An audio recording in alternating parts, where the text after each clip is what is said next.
लाइए। Good evening बच्चों, आज संडे है, संडे या मंडे का पता नहीं चल रहा है लॉकडाउन में। आइए हम लोग आगे क्लास कंटिन्यू करते हैं, आगे के क्वेश्चन लगाते हैं। कल मैं था नहीं, मतलब था लेकिन क्लास नहीं लिया था कुछ आवश्यक काम से, तो उत्तम सर ने आपको PS1 के क्वेश्चन सॉल्व करवाए थे। उसके आगे का क्वेश्चन आप लोग लगाते रहिए, जितना उत्तम सर करवा चुके हैं उसके आगे का लगाते रहिए। मैं फिर से अपने CL पे आ रहा हूं। CL में मैंने आपको करवा दिया था क्वेश्चन 149 तक मैंने करवा दिया था आपको। अब आइए 150 नंबर के क्वेश्चन पे, 150 पे आ जाइए। 150 रहीम के पास, सुनिएगा ध्यान से, रहीम के पास कुछ मुर्गियां और गाय हैं। यदि सिरों की संख्या 48 और पैरों की संख्या 140 हो तो मुर्गियों की संख्या कितनी है? ध्यान से सुनिएगा। अगर बेसिक से करना है तो जो पूछे उसी को x मानिए, माना मुर्गियों की संख्या बराबर x। मेथड 1 देखिए, ये तरीका एग्जाम का नहीं है, एग्जाम में मेथड 1 से नहीं करना, लेकिन आपको आना चाहिए कि बेसिक से कैसे हो रहा है। बाकी मैं अभी इसका शॉर्टकट भी बताऊंगा, 1-2 सेकंड में आंसर आएगा।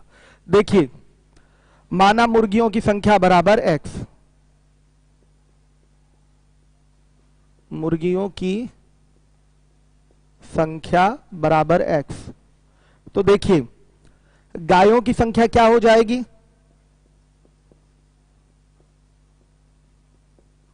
48 माइनस x। क्यों 48 माइनस x किया गया है?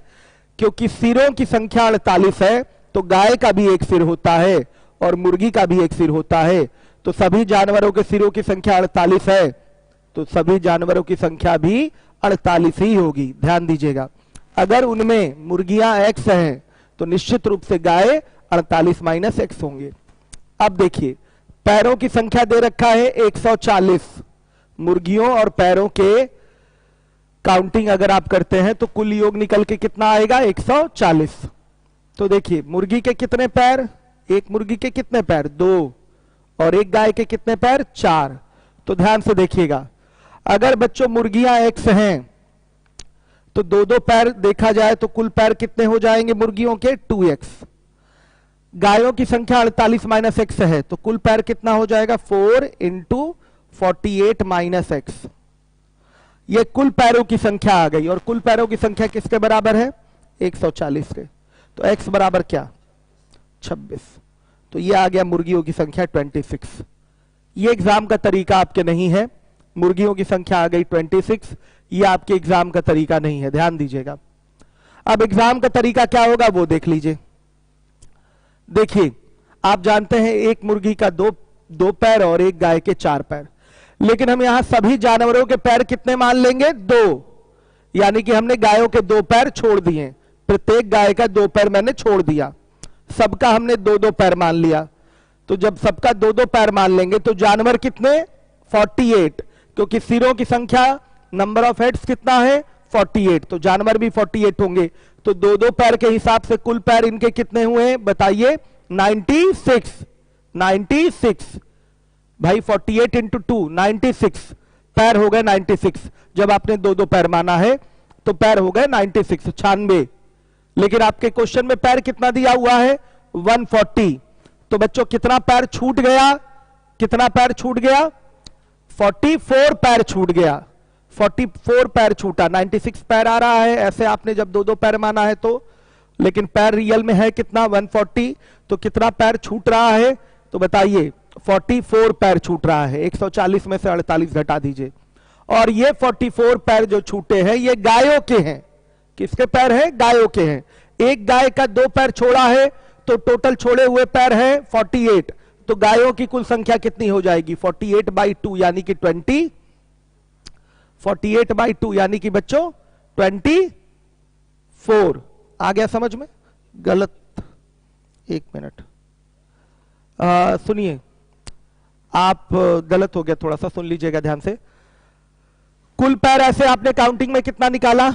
96। 96, ध्यान से सुनिएगा। टोटल पैर कितने हैं? 140। तो बचे पैर कितना? 44। तो सुनिए, 44/2 करेंगे तो बच्चों 44/2 करेंगे तो 24 नहीं आएगा, गलत बोल दिया मैंने, 22 आएगा, 22। तो आप 24 गलत पहले सुन लिए थे, आ रहा है आंसर 22। तो गायों की संख्या कितनी आई? 22। तो जब गाय 22 है तो मुर्गियां कितनी होंगी बता दीजिए। 48 में से 22 घटा दीजिए तो आएगा 26। ये आपका आंसर होगा। एक बार फिर से सुन लीजिए। कुल सिरों की संख्या है 48, 48। कुल सिरों की संख्या है 48 और पैरों की संख्या है 140। हम जानते हैं कि मुर्गियों के 2 पैर होते हैं और गायों के 4। हम इन दोनों जानवरों के 2-2 पैर ही ले लेंगे। तो 48 सिर हैं तो जानवर भी 48। तो कुल पैर कितने हो गए 2 पैर के हिसाब से? 96। जबकि क्वेश्चन में कुल पैर कितने दिए गए हैं? 140।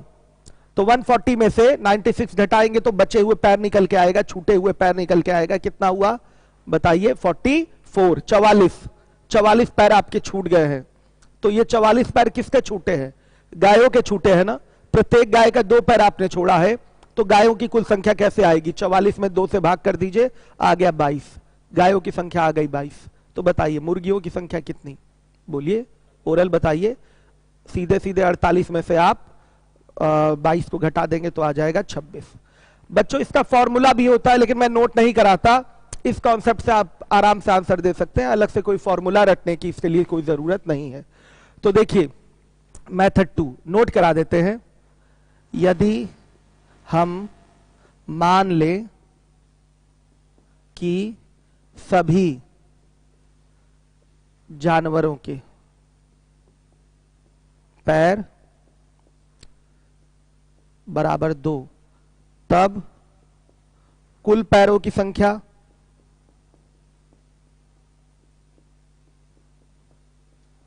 48 इंटू 2 यानी कि 96।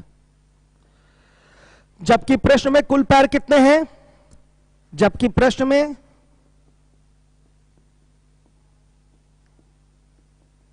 कुल पैर बराबर 140। तो छूटे हुए पैर बताइए।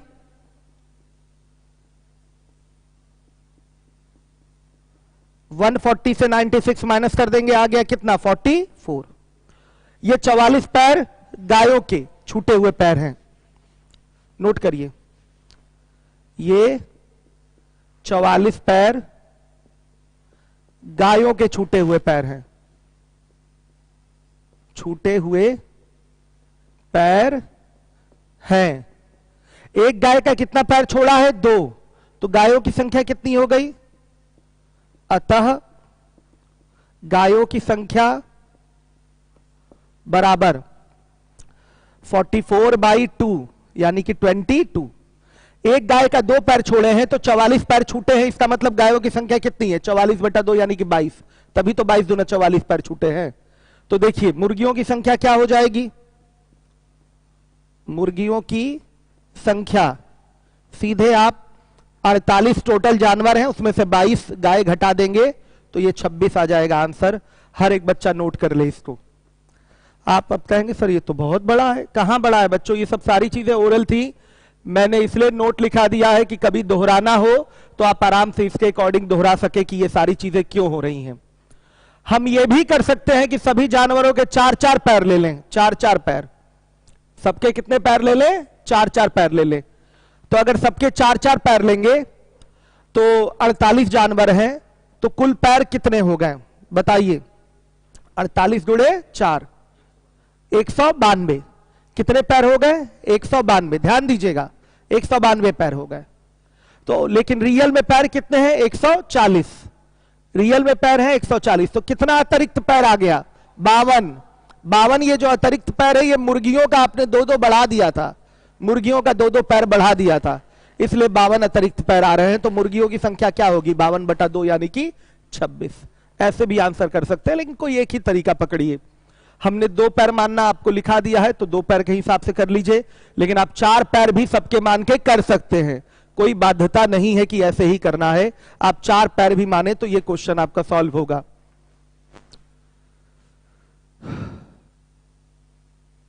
चलिए ध्यान से देखिएगा। अब इसके बाद है आपका अगला सवाल, ओरल ही कर देता हूं। 151। ऐश्वर्या के पास कुछ मुर्गी तथा भेड़ है। मुर्गियों के 2 पैर होते हैं, भेड़ों के 4, याद रखिएगा। यदि दोनों के कुल पैरों की संख्या 100 है तथा दोनों के सिरों की कुल संख्या 38 है, तो कुल मुर्गियों तथा भेड़ों की संख्या का अनुपात क्या होगा? ओरल करिए, देखिए सबके कितने पैर मान लें? 2-2 पैर। तो सिर है 38, 38, तो जानवर भी कितने होंगे? 38, 38। सबके अगर 2-2 पैर हुए तो कुल पैरों की संख्या कितनी? 38 दूना बच्चों 76, 76। लेकिन क्वेश्चन में आपके कितने पैर दिए गए हैं? 100। क्वेश्चन में पैर कितने हैं? 100। ध्यान दीजिएगा, तो कितने पैर छूट गए? 100 में से 76 घटा देंगे तो कितना आएगा? 24। 24 पैर छूट गए। ये 24 छूटे हुए पैर हैं किसके? श्योर हैं आप कि भेड़ों के 2-2 पैर हमने छोड़े थे, तो भेड़ों के ये पैर है। तो भेड़ों की संख्या क्या होगी? 24/2, यानी कि 12 भेड़। भेड़ कितनी हो गई? 12। तो भेड़ अगर 12 है तो बच्चों बताइएगा मुर्गियां कितनी होंगी? 38 में से 12 घटेगा, कितना आया? 26। कितना बच्चों? 26। क्लियर है? हर एक बच्चा ध्यान देगा। 26 आ गया। तो अब इसमें रेशियो चाहिए आपको, किसमें किसमें रेशियो चाहिए? मुर्गी और भेड़। तो बताइएगा 26-12 का रेशियो बनेगा। मुर्गियां कितनी आई थी? 26। 26-12 का रेशियो बनेगा, यानी कि 13 और 6 का रेशियो बन गया। ये आपका आंसर है। देखा, कर लिया ना ओरल? कितना समय लगा? 3 सेकंड। इससे ज्यादा थोड़ी लगेगा। सवाल पढ़ा, 3 सेकंड में आंसर दिया। तो 151 में नहीं करवा रहा हूं, आंसर है इसका 13-26। जिसको ये फॉर्मेट समझ में आ गया है एक बार कमेंट कर दे। जिसको भी ये फॉर्मेट समझ में आ गया है एक बार कमेंट कर दे, फिर मैं आगे बढ़ूं। चलिए 152। चलिए ध्यान दीजिएगा 152। हाँ, मार्कर सही नहीं चल रहा है।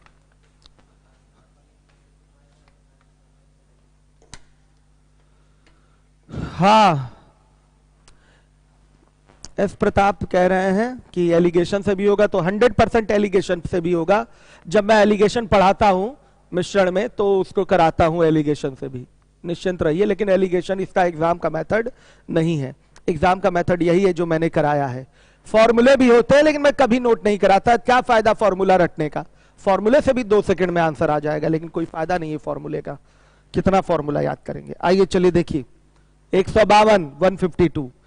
एक व्यक्ति 200 रुपए प्रति थैला और 70 रुपए प्रति बोतल की दर से 1810 रुपए खर्च करता है। यदि अधिक से अधिक थैले खरीदे जाएं तो थैलों और बोतलों की संख्या के बीच क्या अनुपात होगा? तो अगर 200 रुपए का एक थैला मिल रहा है और 70 रुपए का एक बोतल मिल रहा है, तो अगर अधिकतम थैला खरीदना है तो बच्चों 1810 में भाग दीजिए 200 का, तो 9 थैले आ रहे हैं। और 1800 रुपए के 9 थैले आ रहे हैं। कितने के? 1800 रुपए के 9 थैले आ रहे हैं। अब आप बोतल ही नहीं खरीद पाएंगे, केवल 10 रुपए बचा है, बोतल ही नहीं खरीद पाएंगे। अगर आप 1800 का 9 थैला खरीद लिया आपने, मैक्सिमम भाग देके पता चल जाएगा। अगर 9 थैला आपने खरीद लिया तो आप बोतल ही नहीं खरीद पाएंगे। सुनिएगा ध्यान से।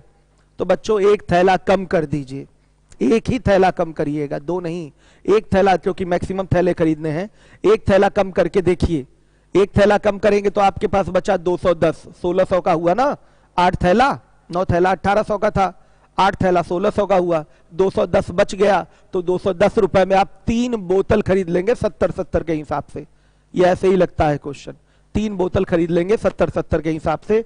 तो डायरेक्ट आंसर इसका बनेगा थैला और बोतल का जो रेशियो होगा, थैला ले लेंगे 8, बोतल ले लेंगे 3, 8-3 का रेशियो होगा डायरेक्ट। थैला ले लेंगे 8 और बोतल ले लेंगे 3। लीबोलन पे बच्चे समझ रहे हैं कि नहीं? चलिए गुड। आज टेस्ट हुआ है मेंसुरेशन 3D का आप लोगों का। संडे था तो सोचा मैंने टेस्ट करा लो आज। तो आप लोग अगर अभी टेस्ट नहीं दे पाए होंगे तो आज रात में जरूर बैठ के दे लीजिएगा, क्योंकि मुझे पता है मेन क्लास से बच्चे भाग जाते हैं। तो ये तो यूट्यूब और लीवोलन की क्लास है, इसमें तो आप फ्री हैं, स्वतंत्र हैं। चलिए, वैसे भी सारे बच्चे इस समय फंसे हुए हैं वेब सीरीज देखने के लिए, बिजी उसी में हैं। 153 नंबर का क्वेश्चन, 153। समान समान संख्या में पुरुष, स्त्रियां और बच्चे 10 दिनों में 225 रुपए प्राप्त कर सकते हैं। यदि प्रत्येक पुरुष, स्त्री और बच्चे को प्रतिदिन 42 पैसे, 30 पैसे और 18 पैसे मिलें तो पुरुषों की संख्या, सिंपल सी बात है, तीनों की संख्या बराबर है, समान समान संख्या में पुरुष स्त्री और बच्चे हैं, समान समान संख्या में पुरुष स्त्री और बच्चे हैं। हर एक बच्चा ध्यान दे। कौन कह रहा प्रिज्म खत्म हो गया? हाँ प्रिज्म खत्म हो गया, ठीक ठीक आप ही कह रहे हैं, सही है, ठीक है अनिल। 153 आज फ्रस्टम चल रहे, प्रिज्म और पैरलोपाइड भी खत्म हो गया, समांतर षटफलक, ये दोनों टॉपिक खत्म हो गए, पिरामिड भी खत्म हो गया है। पिरामिड का एक क्वेश्चन बस वो घन काटने वाला दोबारा बताना है। उस दिन अब छोटा घन था हमारे पास, इसलिए साफ नहीं दिख रहा था आप लोगों को, अब बड़ा घन लाने वाले थे आज, लेकिन अब ले आएंगे कल। चलिए उसको काट के दिखाएंगे हम। यहां लिखिए पुरुष, स्त्री, स्त्री और ये बच्चे। पुरुष की संख्या 1, तो स्त्रियां भी 1 और बच्चे भी 1। प्रत्येक कितना पाते हैं? ये 42 पैसे, ये 30 पैसे और ये 18 पैसे। तो इनका जो कुल धन होगा, कुल धन क्या होगा? 42 ही होगा, 30 होगा और 18 पैसे ही होगा, क्योंकि सबकी संख्या 1 1 1 बराबर है।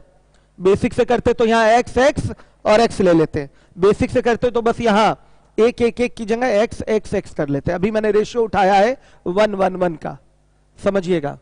कुल धन आ गया 42 30 18, सबको जोड़ेंगे तो कितना आएगा? 90। इनको जोड़ के बताइए कुल कितना आया? 90। और ये 90 बराबर 90 पैसे बराबर 225 रुपए के। तो इसको भी क्या करेंगे? ये कितने दिन की मजदूरी है? 10 दिनों की मजदूरी 225 है, तो ठीक है। 225 के आगे डबल जीरो बटा में क्या कर देंगे? 10। ध्यान से देखिए, 1 दिन की मजदूरी आ गई। ये कुल धन 1 दिन का है बच्चों, 1 दिन का है, ध्यान से देखिएगा, ये 1 दिन का है। जबकि ये 225 रुपए जो दिया हुआ है वो 10 दिन की मजदूरी है। कितने दिन की? 10 दिन की। ध्यान दीजिएगा, तो 225 को आप पैसे में बदलेंगे तो आगे 2 जीरो लग जाएगा, और ये आपके 10 दिन की मजदूरी है, तो 10 से भाग कर देंगे तो 1 दिन की मजदूरी आ जाएगी। ध्यान से देखिएगा, अब क्या होगा? सॉरी बच्चों, 1 दिन की मजदूरी कटाइए, सॉरी 1 बराबर 25 के, 1 बराबर 25 के, तो सीधे सीधे पुरुषों स्त्रियों और बच्चों की संख्या प्रत्येक कितनी है? 25 है। यही आपका आंसर होगा डायरेक्ट सीधे। तो पुरुषों की संख्या आ गई 25, महिलाओं की भी संख्या 25 और बच्चों की संख्या भी 25। कितना साधारण था, इसमें कौन सा मेहनत है, ओरल था ये। सबकी संख्या 1 1 1 हो गई। अब देखिए कुल धन इनका 42 पैसे 30 पैसे और 18 पैसे आएगा। प्रत्येक कितना पाते हैं 1 1 दिन में? तो 42 30 और 18 पैसे पाएंगे। ये 1 दिन का कुल धन है। अब देखिए ये जोड़ेंगे तो 90 होगा। 90 बराबर किसके? 1 दिन का कुल धन, सॉरी 1 दिन का कुल धन किसके बराबर? 225 के आगे 2 जीरो कर लीजिए, ये 10 दिन की मजदूरी है, और बटा 10 कर देंगे तो 1 दिन की आ जाएगी।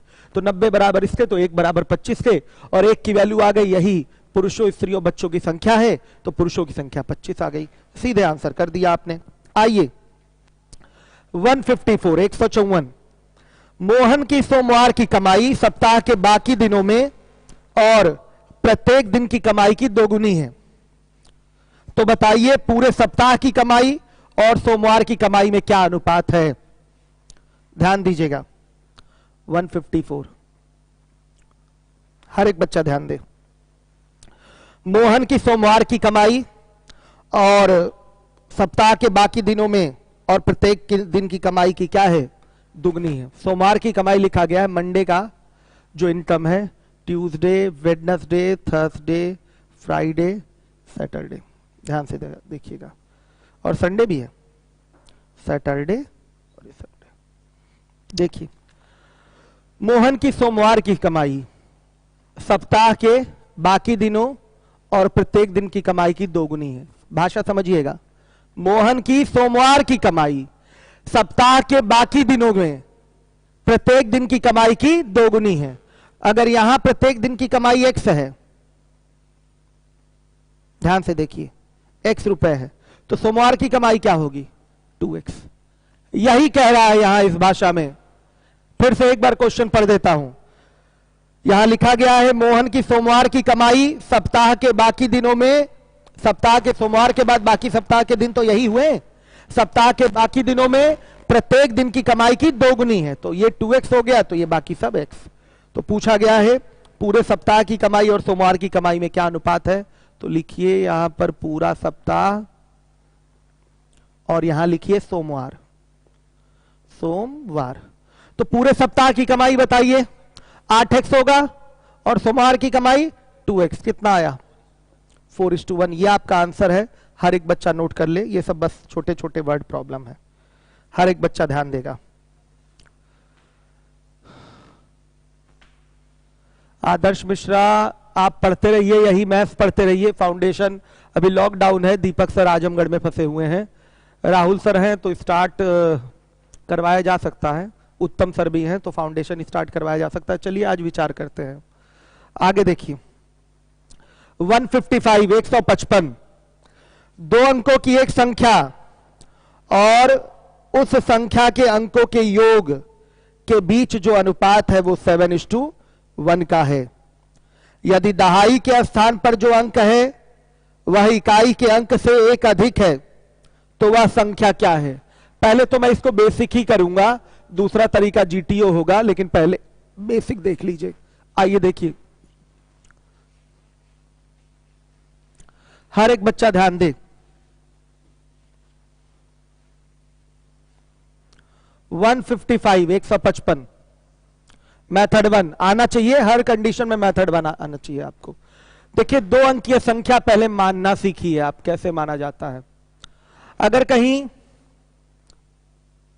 इकाई का अंक x लिखा हुआ है और दहाई का अंक लिखा हुआ है y, तो ध्यान से देखिए, अगर कहीं इकाई का अंक x लिखा हुआ है, दहाई का अंक y लिखा हुआ है, तो संख्या दो अंकीय कैसे बनाई जाती है। अगर इकाई का अंक 3 है, दहाई का अंक 5 है, तो डायरेक्ट आप बोल देते हैं संख्या क्या होगी 53। डायरेक्ट आपने बोल दिया संख्या क्या हो गई 53। अगर इसी तरीके से यहां भी डायरेक्ट संख्या बोल दें कि ये लीजिए संख्या yx होगी, तो आप 100% गलत है। आप कहेंगे नहीं सर, जैसे आपने इसको 53 लिखा है वैसे ही तो हम लोगों ने इसको yx लिखा है। 100% ये बात गलत है। yx का मतलब होता है y गुणे x। इस 53 का मतलब 5 गुणे 3 नहीं होता, इस 53 का मतलब 5 गुणे 3 नहीं होता। आपने जरूर इसको डायरेक्ट 53 53 एक बार में लिख दिया। सीखिए बच्चों, बेसिक है। आपने जरूर इसको 53 एक बार में लिख दिया, लेकिन इसको आप yx नहीं लिख सकते। ये 53 लिखा गया है, लेकिन कैसे लिखा गया है ध्यान से देखिए। आप कभी भी दहाई के अंक में 10 का गुणा करेंगे और इकाई के अंक में 1 का गुणा करेंगे और इसको जोड़ेंगे, तब संख्या बनती है। देखिए 53 ये बनी, ऐसे बनती है 53। डायरेक्ट यहां लिख सकते हैं, ठीक है इकाई का अंक 5 है, दहाई का अंक इकाई का अंक 3 है, दहाई का अंक 5 है, तो डायरेक्ट दहाई पे 5 रख दिया, इकाई पे 3 रख दिया, 53 बन जरूर गया। लेकिन बनता कैसे है, दहाई में 10 का गुणा होता है और इकाई में 1 का गुणा होता है और उसको जोड़ते हैं, तब संख्या बनती है। हर एक बच्चा ध्यान दे, कैसे संख्या बनेगी। दहाई में 10 का गुणा करेंगे और इकाई में जब 1 का गुणा करके जोड़ेंगे, तब आपकी 2 अंकीय संख्या तैयार होगी। तो जब 2 अंकीय संख्या की बात करें तो यहां पर 2 अंकीय जो संख्या बनेगी वो क्या बनेगी, 10y और प्लस x। ये 2 अंकीय संख्या है, ये 2 अंकीय संख्या होगी। yx अगर आपने बोल दिया तो गलत है। दहाई में 10 का गुणा प्लस इकाई का अंक, ये चीजें मैं डिटेल में पढ़ाता हूं। जब मैं नंबर सिस्टम पढ़ाता हूं तो स्टार्टिंग में ही वर्ड प्रॉब्लम में संख्या संबंधी प्रश्न और आयु संबंधी प्रश्न सारे बेसिक में कराए जाते हैं, तो और क्लियर हो जाता है। चूंकि यहां एक आध बेसिक लेवल के भी बच्चे होंगे यूट्यूब लीवोलन पे, उनके लिए मैंने बता दिया कि संख्या ऐसे मानी जाती है, दहाई में 10 का गुणा प्लस इकाई का अंक। आइए अपने क्वेश्चन पे आते हैं हम लोग, बेसिक से करने के लिए ध्यान दीजिए। हर एक बच्चा ध्यान दे। 2 अंकों की एक संख्या और उस संख्या के अंकों के योग के बीच अनुपात 7:1 है। यदि दहाई के स्थान पर जो अंक है वह इकाई के अंक से 1 अधिक है तो वह संख्या क्या है। सबसे पहले इकाई का अंक यहां मानिए, इकाई का अंक बराबर x, तो दहाई का अंक क्या होगा, दहाई का अंक हो जाएगा आपका x + 1। तो मूल संख्या अगर आपको बनानी है तो क्या होता है, आप दहाई में 10 का गुणा करेंगे और इकाई में 1 का गुणा करेंगे, तो x ही रहेगा। तो संख्या कितनी बनेगी, 11x + 10। ये संख्या आपकी मूल संख्या बन गई। अब क्या बोला है, एक संख्या और उसके अंकों के योग के बीच अनुपात 7:1 है, तो संख्या हो गई 11x + 10। ध्यान से देखिए, और बोला गया है उस संख्या के अंकों के योग के बीच अनुपात, तो संख्या ये ले लिया और अंकों का योग क्या हो जाएगा, x और x + 1 यानी कि 2x + 1। इसी में जो रेशियो दिया गया है वो कितना दिया गया है, 7:1 का। हल करेंगे तो x बराबर क्या, 1 आया बच्चों। संख्या आपको बनानी है, संख्या बनानी है तो 11 गुणे 1 + 10 कितना आएगा, 21, 21। ये आपका आंसर है। हर एक बच्चा इसको नोट कर ले, बेसिक आपको आना चाहिए, हर एक बच्चे को बेसिक आना चाहिए, ध्यान दीजिएगा। प्रवेश यादव, टाइम एंड वर्क का पीडीएफ नहीं मिल रहा है आपको, चलिए हर एक बच्चा ध्यान दे। वर्मा जी, मैंने आपको फोन किया था कल, आपने नंबर अपना मैसेज किया था, कल मैं फोन नहीं कर पाया, मैंने आज आपको कॉल किया था, आप उठाए नहीं, आपके भाई साहब उठाए थे फोन, तो रात को 10 बजे के बाद फोन कर लीजिएगा मुझे, 10 नहीं 10:30 के बाद। आज वर्क एंड टाइम वाली क्लास 9:30 बजे से चलेगी, आज वर्क एंड टाइम वाली क्लास 9:30 बजे से चलेगी, ठीक है, 9:30 बजे ही शेड्यूल कराइएगा। आइए चलिए देखिए, 156 156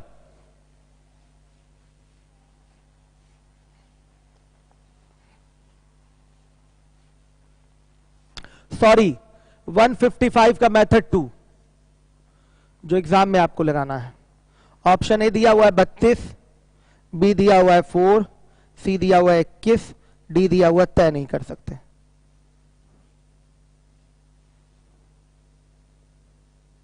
देखिए, अगर आप 32 को उठाएंगे तो संख्या हो गई 32, अंकों का योग हो गया 5। क्या रेशियो 7:1 का आ रहा है, गलत है। क्या बोला गया, संख्या और उसके अंकों के योग का जो अनुपात आए वो 7:1 आए, आ रहा है, नहीं आ रहा है। 4 तो ऐसे ही गलत है, 4 तो ऐसे ही गलत है, एक अंकीय संख्या है। 21 अगर लेंगे तो 21/3, अंकों का योग 3 आएगा, संख्या 21 हो गई, अंकों का योग 3 हो गया, तो कितना आ रहा है, 7:1। ये सही दिखाई दे रहा है। तय नहीं कर सकते, ये भी गलत होगा क्योंकि 2 कंडीशन दी हुई है इसमें, और वो अलग अलग टाइप की 2 कंडीशन है। अनुपात पहले दे रखा है और अंकों में रिलेशन दे रखा है, तो ऐसे प्रश्नों का उत्तर आता है, 2 कंडीशन दी गई है, तो ये भी आंसर नहीं है, होगा सी वाला आंसर आपका सही है। चलिए, ये आंसर तब होता जब ये कंडीशन बहुत सारे क्वेश्चन में लागू होती। ये कंडीशन जो दी गई है दोनों बहुत सारे क्वेश्चन, सॉरी बहुत सारी संख्याओं में लागू होती, तब ये होता, तय नहीं कर सकते। लेकिन ऐसा नहीं है, इन 2 कंडीशन से एक ही आंसर आएगा, इसलिए 21 आंसर देंगे। ये आपका हो जाएगा बच्चों तरीका कौन सा, बताइए, जीटीओ। ये एग्जाम का तरीका है आपके, ऐसे ही करना है, आंसर देना है। चलिए देखिए,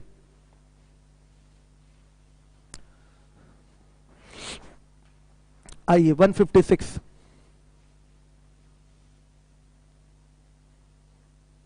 कोई बच्चा कह रहा है कि 153 रिपीट कर दीजिए। 53 में क्या था बच्चों, कुछ तो नहीं था। देखिए, समान समान संख्या में पुरुष, स्त्री और बच्चे हैं। मान लिया एक पुरुष है, एक महिला है और एक बच्चे हैं, मतलब पुरुष महिला बच्चों का रेशियो बराबर है, 1:1 का है। जब तीनों की संख्या समान है तो इनकी संख्याओं का अनुपात 1:1 का होगा कि नहीं। और प्रत्येक को जो मिल रहा है पैसा 42 पैसे, 30 पैसे, 18 पैसे मिल रहा है, तो सभी लोगों को कुल धन कितना मिलेगा, 42, 18 और आप 42, 30 और 18 पैसे ही मिलेगा। कुल योग आएगा 90। एक दिन में कुल मजदूरी पाएंगे 90, 10 दिन में पाए हैं 225, तो एक दिन में कितना पाएंगे पैसे के हिसाब से, 225 के आगे 2 जीरो कर दीजिए, पैसे में कन्वर्ट हो गया, बटा 10 कर दीजिए, ये एक दिन की कुल मजदूरी हो गई, ये बराबर 90 के हो जाएगा, तो 1 बराबर 25 के आ गया, बस यही आंसर है। आइए 156 देखिए, 156, 3 अंकों की संख्या के अंकों का योग 16 है। यदि दहाई अंक इकाई अंक का 3 गुना है और इकाई अंक सैकड़े अंक का चौथाई है तो संख्या क्या है। आइए देखिए, लिखिए, 3 अंकों की संख्या के अंकों का योग 16 है। यहां लिखिए इकाई का अंक, दहाई का अंक और ये सैकड़े का अंक। बोला गया है दहाई अंक इकाई अंक का 3 गुना है और इकाई अंक सैकड़े अंक का चौथाई है। आया समझ में। तो सैकड़ा अगर 4 है, सैकड़ा अगर 4 है तो इकाई का अंक क्या होगा, इसका चौथाई यानी कि 1 होगा, और दहाई अंक जो है इकाई अंक का 3 गुना है यानी कि ये 3 होगा। ध्यान से देखिए, ये 3 हो जाएगा। हर एक बच्चा ध्यान दे। बोला गया है दहाई अंक इकाई अंक का 3 गुना है, और जो इकाई अंक है सैकड़े के अंक का चौथाई है, यानी कि 1/4 है। तो इसको 1 ना मानिए, इसको 1/4 मत मानिए, और आसानी से मानना चाहते हैं तो इसको 4 मानिए, तो इसका चौथाई 1 होगा और इसका 3 गुना 3 हो जाएगा। ये रेशियो आ गया, इकाई दहाई सैकड़े के अंकों का अनुपात आ गया। अब इन सबका रेशियो में योग कितना होगा? 4 3 7 1 8। तो 8 बराबर किसके? 16 के। हर एक बच्चा ध्यान दे, 8 बराबर किसके? 16 के। तो 1 बराबर किसके? 2 के। 1 बराबर किसके? 2 के। तो ये 1 बराबर आ गया 2, ये दहाई का आ गया बच्चों 6, और ये आ गया 8। संख्या बनानी है तो सीधे 862, ये डायरेक्ट संख्या आप बना सकते हो, चूंकि अंक दिया हुआ है। XYZ होता तो सैकड़े में 100 का गुणा, तरीका वही है, सैकड़े में 100 का गुणा, दहाई में 10 का गुणा, और इकाई में 1 का गुणा, तो भी बच्चों बनेगा आपका 862 ही बनेगा। या डायरेक्ट भी बोल सकते हैं 862, चूंकि यहां अंक दिए गए हैं तो डायरेक्ट 862 बोला जा सकता है। हर एक बच्चा ध्यान दे। हाँ, तो देखिए मेंसुरेशन का PS1 PS2 लगाते रहिए 11:30 बजे के बैच वाले बच्चे। चलिए देखिए 862 हो गया। अब इसके बाद आ जाइए अगले सवाल में। 157 देखिए, 157 पी, अच्छा सॉरी, इसका एक मेथड 2 देख लीजिए। 156 का ये मेथड 1 हो गया। अब मेथड 2 क्या है? GTO। क्या है बच्चों? GTO। आइए, एक ऑप्शन है 268, बी वाला ऑप्शन है 862, सी वाला ऑप्शन है 682, और डी वाला ऑप्शन है 628। देखिए बोला गया है इकाई का अंक सैकड़े के अंक का चौथाई है। हर एक बच्चा ध्यान दे, इकाई का अंक सैकड़े के अंक का चौथाई, तो यहां तो इकाई का अंक ज्यादा हो गया इससे ना बच्चों, गलत। यहां पर ये सही दिखाई दे रहा है, इकाई का अंक सैकड़े के अंक का चौथाई यहां दिख रहा है, इकाई का अंक सैकड़े के अंक का चौथाई यहां भी नहीं दिख रहा है, इकाई अंक सैकड़े के अंक का चौथाई यहां भी नहीं दिख रहा है। आंसर कौन सा? 862। तो आपकी चील की नजरों से बच्चों ये बच नहीं सकता, एक बार में आप GTO आंसर कर सकते हैं, कोई प्रॉब्लम नहीं होगी। बस आपको बेसिक आता रहे। GTO के लिए तो जब आप से ज्यादा सवालों की प्रैक्टिस करेंगे ना, तो अपने आप ये दिमाग में आता है आओ इसको GTO करके देखते हैं, तो आप GTO सेट करने लगते हैं। GTO लगता कैसे? कंडीशन को ही सेटिस्फाई करना पड़ता है, क्वेश्चन की कंडीशन को, बस GTO हो गया आपका। चलिए देखिए 157 नंबर का सवाल है, 157। हर एक बच्चा ध्यान देगा। 157 जो है वर्क एंड टाइम का सवाल है, मैं पढ़ दे रहा हूं। वर्क एंड टाइम जो 9 साढ़े 9 बजे आज क्लास चलेगी उसमें ऐसे सवाल कराए जाएंगे। सवाल है क्या, मैं बोल देता हूं। ये सेम क्वेश्चन वहां मिलेगा PS में। PQR को एक काम 5750 रुपए में करने के लिए नियुक्त किया गया। P तथा Q ने मिलकर 19/23 काम पूरा किया है, और Q तथा R ने मिलकर 8/23 काम पूरा किया है। Q की मजदूरी क्या होगी? तो बच्चों ये काम वर्क एंड टाइम का क्वेश्चन है, मजदूरी वाला। ये वर्क एंड टाइम में ही पढ़ाया जाएगा, चल भी रहा है ये टॉपिक 9:30 बजे, तो वहां करा दिया जाएगा ये क्वेश्चन। आइए चलिए देखिए 158 नंबर का सवाल है।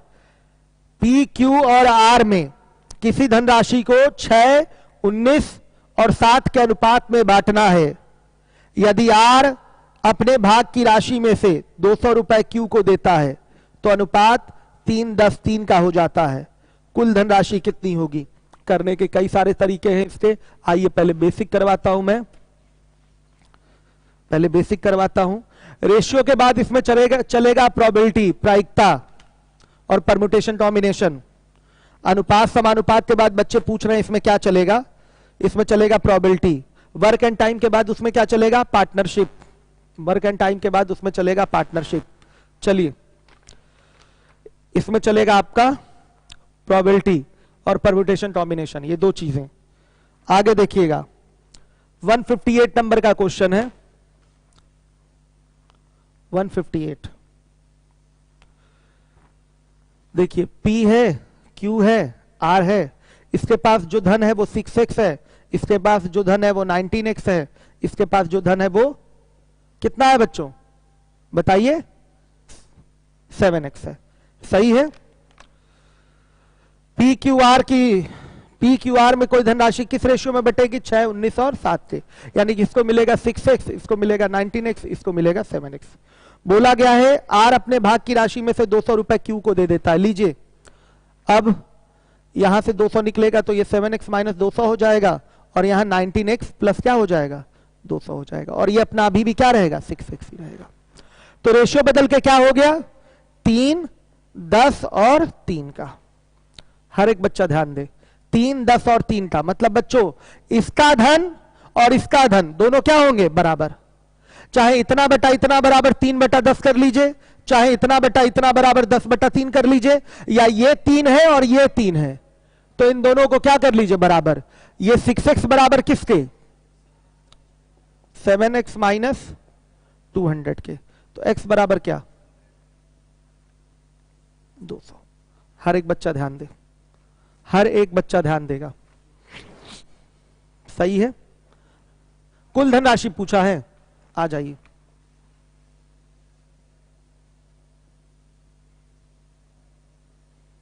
कुल धनराशि कितनी हो गई? जोड़कर बताइए। 32x, तो 32 जुड़े 200 कितना? 64। ये लीजिए, हर एक बच्चा ध्यान देगा।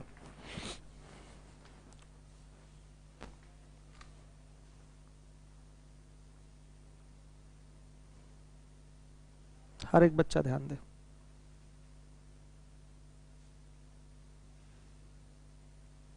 इस तरीके से आप आराम से कर सकते हैं।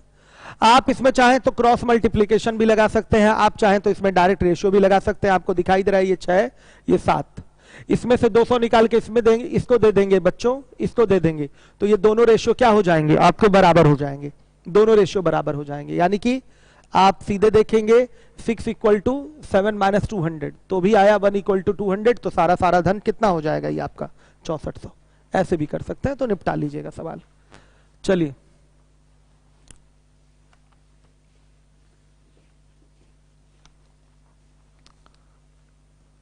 वन 159 नंबर का सवाल देखिए। हर एक बच्चा 159 पे आ जाए, समझेगा, नहीं तो प्रॉब्लम होगी आपको। यदि किसी कक्षा में लड़कों तथा लड़कियों का अनुपात कैपिटल B हो और लड़कियों तथा लड़कों का अनुपात कैपिटल G हो, तो 2 ब्रैकेट में B + G का मान क्या होगा? हर एक बच्चा ध्यान दे। 159 बोला गया है लड़कों और लड़कियों का अनुपात कैपिटल B है, लड़कियों और लड़कों का अनुपात वो क्या है? कैपिटल G है। तो अगर इन दोनों को जोड़ा जाएगा तो B/G, या जोड़ के ऐसे लिखिए B + G। लड़के और लड़कियों का अनुपात कैपिटल B है, आपके क्वेश्चन में दिया गया है, और लड़कियों और लड़कों का अनुपात कैपिटल G है। याद रखिएगा, जो भी ये संख्या होगी वो पूर्ण संख्या होगी। संख्या हमेशा क्या रहेगी? पूर्ण। लड़कों की संख्या पूर्ण रहेगी और लड़कियों की भी संख्या पूर्ण रहेगी। हर एक बच्चा ध्यान दे। अब देखिए, B + G बराबर आ जाएगा small b/g plus small g/b। लड़का बटा लड़की, लड़की बटा लड़का। ध्यान दीजिएगा। अब देखिए, 2 से मल्टीप्लाई कर देंगे तो B + G बराबर आ जाएगा 2 ब्रैकेट में B/G प्लस G/B। ये लीजिए। तो बच्चों ये जो पार्ट है आपको दिखाई दे रहा है, तो आप यहां पर देख रहे हैं कि रेसिप्रोकल जोड़े गए हैं, रेसिप्रोकल जोड़े गए हैं। B/G, इसका रेसिप्रोकल क्या होगा? G/B। ये भी कोई समथिंग संख्या आएगी, मान लिया 2/1 आ गई, तो ये 1 क्या हो जाएगी? 2 हो जाएगी। ये 2/1 हो गई तो ये 1/2 हो जाएगी। तो याद रखिएगा, कभी भी किसी संख्या और उसके व्युत्क्रम का जो योग होता है हमेशा 2 के बराबर होता है या 2 से अधिक होता है। ध्यान से सुन लीजिए, कभी भी कोई भी संख्या दी गई है और उसका व्युत्क्रम दिया गया है, यानी कि उसका रेसिप्रोकल दिया गया है, अगर आप जोड़ेंगे दोनों को तो हमेशा उसका योग 2 से अधिक होगा या 2 के बराबर होगा, 2 से कम नहीं हो सकता, 2 से कम नहीं हो सकता। हर एक बच्चा ध्यान दे। तो यहां पर क्या होगा बच्चों? किसी संख्या और उसके व्युत्क्रम का योग, क्रम का योग हमेशा 2 के बराबर या 2 से अधिक होता है।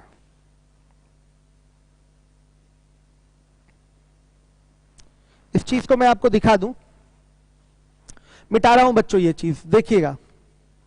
जैसे एक संख्या ले लिया आपने 2, तो 2 का व्युत्क्रम क्या होगा? 1/2। जोड़ेंगे तो कितना आएगा? 2.5। सही है। आपने एक संख्या ले ली 1/3, इसका व्युत्क्रम क्या होगा? 3/1। जोड़ेंगे तो क्या होगा? 3 सही 1/3 आएगा। एक संख्या ले लिया 1, इसका व्युत्क्रम भी क्या होगा? 1। 1 का व्युत्क्रम उल्टा 1 ही होगा, तो ये कितना आया? 2। बच्चों 2 से छोटा नहीं हो सकता कभी भी, ध्यान दीजिएगा। कोई भी संख्या लीजिए भाई, ये कोई वैल्यू ही तो आएगी। 2/1 आ गई तो ये 1/2 हो जाएगा। 3/5 आ गया तो ये 5/3 हो जाएगा। ध्यान दीजिएगा, ये 3/5 आया रेशियो, तो ये 5/3 हो जाएगा। तो यहां कोई भी रेशियो, अगर यहां रेशियो 1 है भाई, b/g हो सकता हो संख्या बराबर हो तो 1 आ जाए, तो g/b भी क्या आएगा? 1 आएगा। तो सुनिएगा, कभी भी किसी संख्या और उसके व्युत्क्रम का योग हमेशा 2 के बराबर या 2 से अधिक ही आता है। 2 के बराबर या 2 से अधिक ही आता है, 2 से कम नहीं हो सकता। आगे जब अलजेब्रा वगैरह पढ़ाएंगे हम आपको, तो एएम जीएम का एक पैटर्न बताते हैं, अर्थमेटिक मीन और ज्योमेट्री मीन का पैटर्न आपको बताया जाता है। वहां से भी ये बात निकल के आती है, कोई संख्या और उसके व्युत्क्रम का योग हमेशा क्या होता है? 2 से बड़ा या 2 के बराबर होता है। ध्यान दीजिएगा, वहां से भी ये चीज निकल के आएगी। लेकिन यहां मैंने आंकिक उदाहरण द्वारा स्पष्ट कर दिया है आपको कि कोई संख्या है और उसका व्युत्क्रम है, अगर उसको जोड़ेंगे तो उसकी वैल्यू हमेशा 2 के बराबर या 2 से अधिक आएगी। तो बच्चों देखिए, इसका मान 2 के बराबर या 2 से अधिक होगा। तो बच्चों यहां 2 के बराबर या 2 से अधिक कोई वैल्यू रखेंगे तो उसमें इस 2 का गुणा हो जाएगा, तो ये पूरी वैल्यू 4 के बराबर होगी, 4 के बराबर होगी या 4 से अधिक होगी।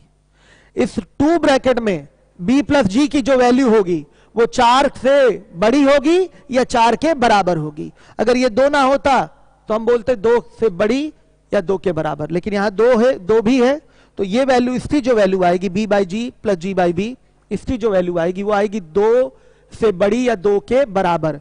तो अगर उसमें आप 2 का गुणा कर देंगे तो वैल्यू क्या हो जाएगी? वैल्यू हो जाएगी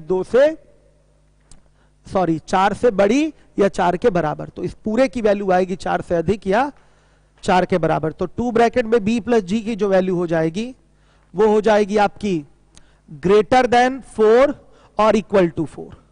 ध्यान से देखिए, ग्रेटर देन 4 और इक्वल टू 4 ये वैल्यू हो जाएगी। हर एक बच्चा ध्यान दे।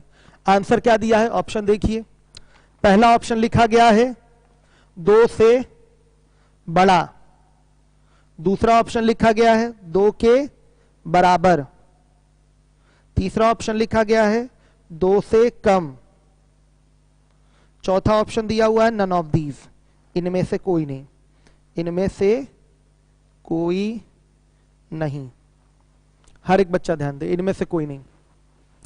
देखिए 2 ब्रैकेट में b प्लस जी की वैल्यू ग्रेटर देन और इक्वल टू 4 आ रही है, तो आप कहेंगे सर 2 से बड़ा आंसर होगा।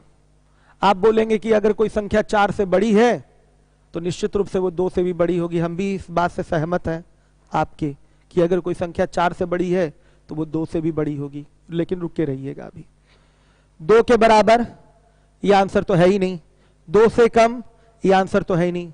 एक आंसर दिया है इनमें से कोई नहीं। अब इन दोनों में कौन मोस्ट एप्रोप्रिएट है? इनमें से कोई नहीं। क्यों ऐसा है? हम आंसर इनमें से क्यों नहीं, इनमें से कोई नहीं क्यों आंसर दे रहे हैं?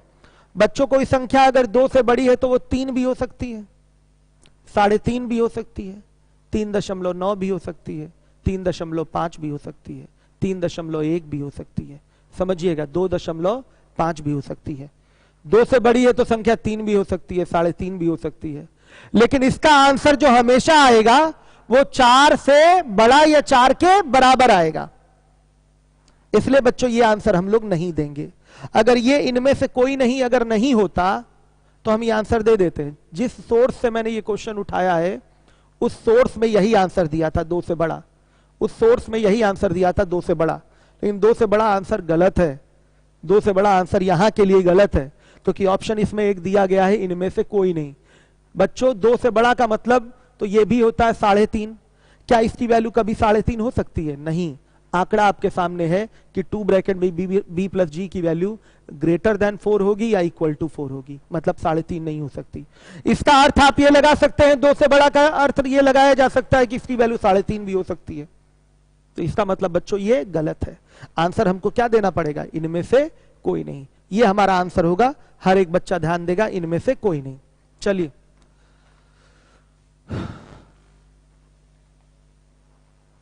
आइए देखिए 160 नंबर का क्वेश्चन है, 160। हर एक बच्चा देखे 160, 160 देखिए।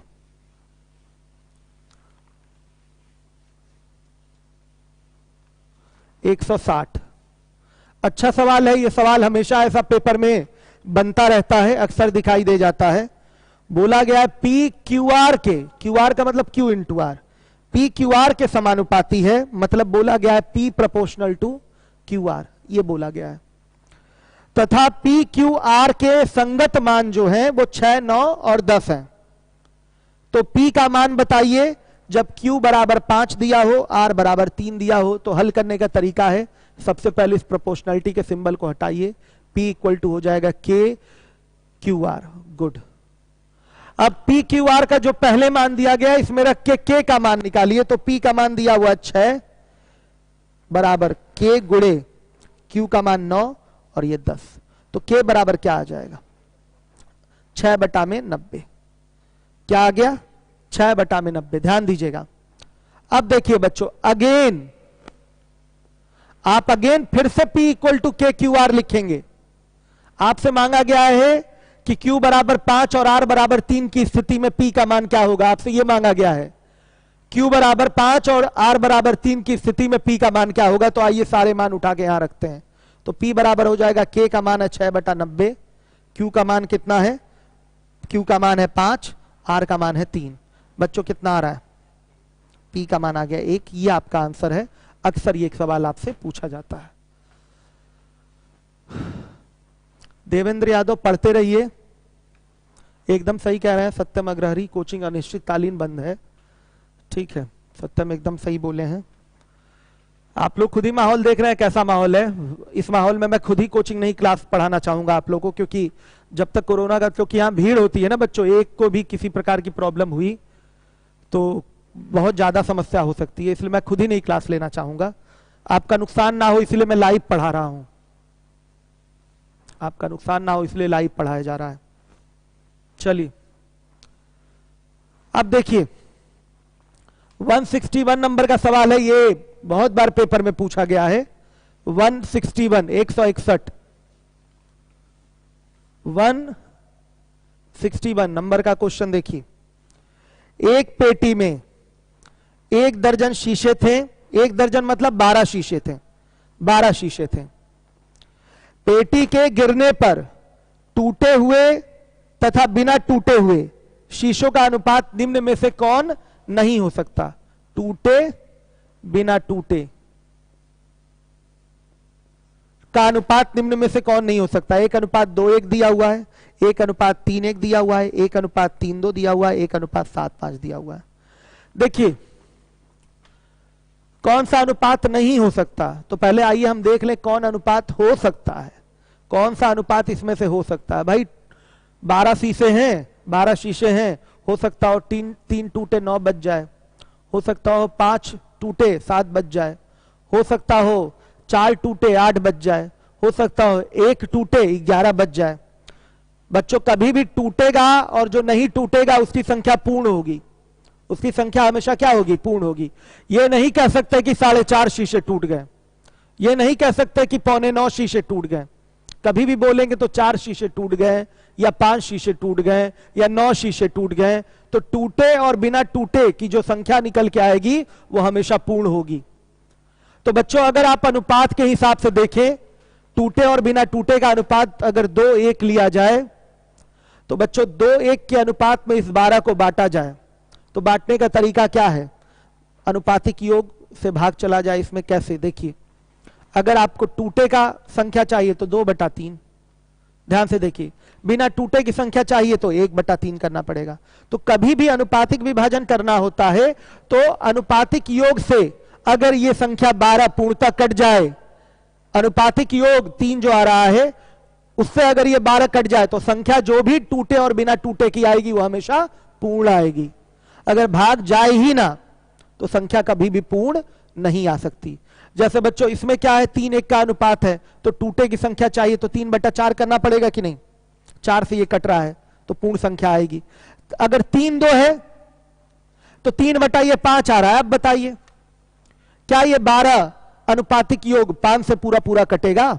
तो बच्चों जब नहीं कटेगा तो टूटे की संख्या दशमलव में आएगी, और टूटे की संख्या दशमलव में आ गई तो बिना टूटे की भी संख्या दशमलव में आएगी। तो यह अनुपात नहीं हो सकता। कभी भी संख्या लेंगे टूटे बिना टूटे का तो वो पूर्ण संख्या ही होगी। पूर्ण संख्या क्यों होगी? कभी भी आप ये बोलेंगे 4.5 शीशे टूटे हैं, 3.25 शीशे टूटे हैं, 9.5 शीशे टूटे हैं, कभी नहीं कह सकते। कभी भी बोलेंगे तो 9 शीशा टूटा, 3 शीशा टूटा, 4 शीशा टूटा, आप यही बोलेंगे। तो पूर्ण संख्या में शीशा कैसे निकलेगा बताइए? अनुपात जो भी दिया हो उसके अनुपातिक योग से ये 12 पूर्णतः क्या हो, कटे। अगर अनुपातिक योग से ये 12 नहीं कट रहा है तो निश्चित रूप से वो अनुपात टूटे और बिना टूटे का नहीं हो सकता। टूटे बिना टूटे का नहीं हो सकता। जैसे कि ये 3:2 कितना आया, 5। जब भी अनुपातिक विभाजन करते हैं तो यही तो करेंगे। अगर टूटे की संख्या चाहिए तो 3/5 × 12, यही तो किया जाता है। अब ये 5 से 12 नहीं कट रहा है तो कभी भी संख्या निकालेंगे तो दशमलव में ही आएगी। तो यही अनुपात टूटे बिना टूटे का नहीं हो सकता। तो आंसर क्या लिखेंगे? जिस अनुपात से, ये जीटीओ ही करना है, जिस अनुपात से, सॉरी, जिस अनुपातिक योग से शीशों की कुल संख्या, शीशों की कुल संख्या विभाजित नहीं होगी, विभाजित नहीं होगी, होगी वही अनुपात टूटे बिना टूटे शीशों का अनुपात होगा। शीशों का अनुपात होगा। ये लीजिए ऑप्शन दे रखा है यहां पर, जीटीओ करिए। जीटीओ करेंगे, ऑप्शन दे रखा है। क्या क्या दिया हुआ है? पहला ऑप्शन है 2:1, दूसरा ऑप्शन है 3:1, तीसरा ऑप्शन है 3:2, चौथा ऑप्शन है 7:5। आप देख रहे हैं बच्चे, 2:1 3, 3 से ये 12 कट रहा है, 3:1 4, 4 से भी 12 कट रहा है, 3:2 5, 5 से 12 नहीं कट रहा है, यानी कि बच्चों यही टूटे और बिना टूटे का अनुपात नहीं हो सकता। 7:5 12, 12 से 12 कट रहा है, यानी कि ये सब के सब अनुपात हो सकते हैं, यही अनुपात नहीं हो सकता, यानी कि यही आंसर क्या है, सही है। यही पूछा है, कौन अनुपात नहीं हो सकता, यही आपसे पूछा गया है, कौन अनुपात नहीं हो सकता। चलिए, उमेश कुमार, आप कह रहे हैं कि आपके क्वेश्चन का आंसर नहीं दिया गया है। आज उत्तम सर ने 40-42 क्वेश्चन, शायद 50 के ऊपर क्वेश्चन रिप्लाई किया है। इन्होंने कोई ग्रुप बना दिया है, क्या है, द स्पीड, हाँ, चैनल का नाम है the speed coaching private limited, कर दीजिए पूरा बाबू। और ये लिंक शेयर कर दिया जाएगा फेसबुक पे आज ही, यूट्यूब पे भी शेयर कल कर देंगे। आप वहां क्वेश्चन भेजिए, एक ही प्लेटफॉर्म पे भेजिए। क्वेश्चन स्कैटर्ड रहते हैं, इधर उधर रहते हैं, तो बताने में परेशानी होती है। एक जगह भेजिए, सारे रिप्लाई मिलेंगे। आज उत्तम सर ने खुद ही 50 क्वेश्चन तो रिप्लाई किया है। हाँ, एक व्हाट्सएप नंबर है, उस पर 8 से 10 बजे तक क्वेश्चन भेज दीजिए। सुबह में एक टाइम भेजेंगे तो ज्यादा अच्छा रहेगा। WhatsApp number 9454134023। ये व्हाट्सएप नंबर है, इस पे कोई भी पूछेगा कि कोचिंग कब खुलेगी या कोई छुट्टी के बारे में सूचना ली जाएगी तो तुरंत उसको ब्लॉक कर दिया जाएगा, ठीक है, ध्यान दीजिएगा। इस पे केवल मैथ्स के क्वेश्चन पूछिए अपने। 8 से 10 यानी कि शाम सुबह 8 AM, इसी के बीच में आपको क्वेश्चन भेजना है और रिप्लाई मिलेगा। और एक ग्रुप भी है, उसका भी आपको कल कमेंट कर दिया जाएगा, फेसबुक पे आज ही डाल दिया जाएगा, वहां से आप उसको ज्वाइन कर लीजिएगा। ग्रुप को टेलीग्राम ग्रुप बनाया गया है और उसमें भी केवल क्वेश्चन आप पूछेंगे, इसका रिप्लाई मिलेगा आपको। आइए चलिए देखिए, अब इसके बाद आ जाइए 162 नंबर का क्वेश्चन, 162। मुकेश सिंह, तो गलत हो गई थियरी। पता नहीं क्या कहना चाहते हैं आप।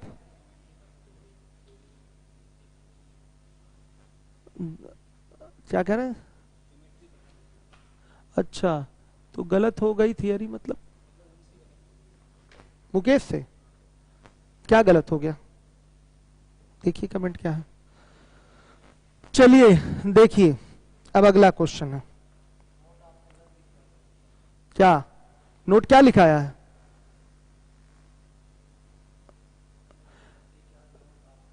देखें देखें क्या लिखाया गया, दिखाई देखें, नोट देखें, वीडियो पीछे करके दीजिए।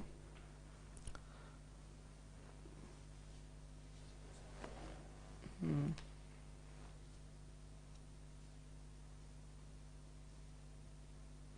159 ये तो भी बाई जी वाला कहाँ है? इस पे नहीं चल रहा है क्या आपका? चलिए, आपका फोन उन बंद करा करिए, लाइए आप मोबाइल दीजिए, देखते हैं बच्चों क्या हो गया।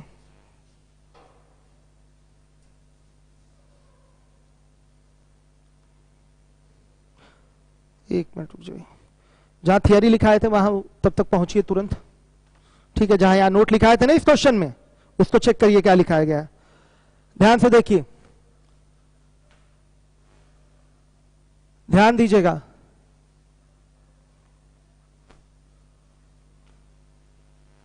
आगे देखिएगा, 162 निकालें कि नहीं? जल्दी निकालिए। किसी सभा में उपस्थित पदाधिकारियों, अगला सवाल तब तक देख रहे हैं 162, फिर उस क्वेश्चन पे आ जाएंगे। हाँ ठीक है, उत्तम सर नहीं निकाल पाए क्या? लाइए, व्हाइट बोर्ड दिख रहा है। जिस एक मिनट,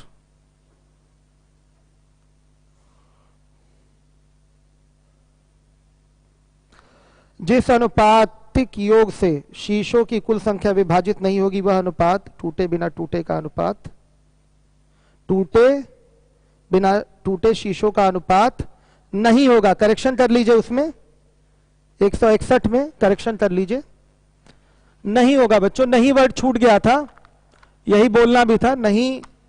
यहां 161 में करेक्शन कर लीजिए नोट में, फिर से लिखा दे रहा हूं, जिस अनुपात से शीशों अनुपातिक योग, सॉरी अनुपातिक योग से, ध्यान दीजिएगा, जिस अनुपातिक योग से शीशों की कुल संख्या विभाजित नहीं होगी वह अनुपात टूटे तथा बिना टूटे शीशों का अनुपात, यहां मैंने लिख दिया था होगा, जबकि यहां नहीं वर्ड छूट गया है, नहीं होगा। करेक्शन कर लीजिए। गुड, बहुत ध्यान देते हुए ये बच्चा पढ़ रहा है। क्या नाम है उसका? मुकेश। बहुत बढ़िया मुकेश, ये चीज आपकी छूट जाती नहीं तो। बार बार मैंने यही बोला है, जिस अनुपातिक योग से आपका शीशों की कुल संख्या विभाजित नहीं होगी वह टूटे बिना टूटे का अनुपात नहीं होगा। यहां नहीं वर्ड एक छोटा सा मिस्टेक हो गया था, इसको करेक्ट कर लीजिए, नहीं होगा। ठीक है बच्चों, चलिए आइए देखिए 162 लास्ट है क्वेश्चन, ये आपका खत्म होगी क्लास। चलिए, इस चक्कर में आपकी क्लास समाप्त हो चुकी है। करेक्शन कर लीजिए, यहां नहीं वर्ड छूट गया था। जिस अनुपातिक योग से नहीं कटेगा कुल संख्या, जिस अनुपातिक योग से कुल संख्या नहीं कटेगी वो अनुपात कभी हो नहीं सकता बच्चों, क्योंकि यहां पर विभाजन जो लेना है वो पूर्ण संख्या में लेना है। लीजिए, अब मिलते हैं बच्चों हम लोग 9:30 बजे वर्क एंड टाइम के लिए। आगे का पीएस का क्वेश्चन लगाते रहिएगा, फिर मिलते हैं हम लोग 9:30 बजे। थैंक यू आप सभी लोगों को।